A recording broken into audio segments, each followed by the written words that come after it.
இன்னைக்கு புதுசா வந்து பாத்தீங்கன்னா எப்பவுமே எடுப்பீங்க.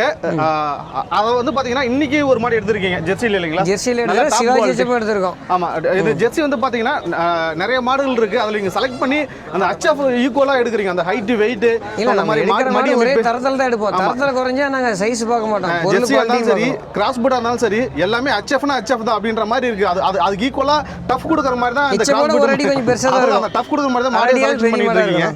இவங்க என்ன ஊர் போறாங்கன்னா எவ்வளவு கரை நான் ஒரு நாமக்கல் போறாங்கண்ணா. போன வாரம் ஒரு HF எடுத்து கொடுத்தோம். சரிங்க. இப்போ ஒரு ஜெர்சி கேட்டாங்க. பாருங்க எப்படி மடி அமைப்பு, காம்பு அமைப்பு பாருங்க. கண்ணு மாடு இல்லைங்களா? கண்ணு மாடு கண்ணு போட்டுருக்கோம். மொட்டை கொம்பு இல்லைங்களா? மொட்டை மாடு தான். பால் நார்மலா சம ஜம்மன் இருக்காங்க. ஆமாண்ணா, எல்லாம் ஒரு 20 லிட்டர் வர மாதிரி எடுத்துக்கணும். இதெல்லாம் பாருங்க எப்படி பாருங்க. இது தலையீட்டு மாடு. இதுல இருந்து ஒரு 10 மாடு தலையீட்டு மாடுனா. இதுல இருந்து 10 மாடு தலையீத்துங்க. எல்லாம் 2 பல் 4 பல் எடுத்துருக்கு பாருங்க. நல்ல பிரீட்ல எடுத்துருக்கு. சரிங்க சரிங்க. நல்ல பிரீட் 2 பல் 4 பல் எடுத்துருக்கீங்க. எவ்வளவு கறவை குறவாங்கண்ணே? அண்ணா கறவைங்க எல்லாமே ஒரு 18 ல இருந்து 20 லிட்டர் குறையாது வருவாங்க. 18 ல இருந்து 20.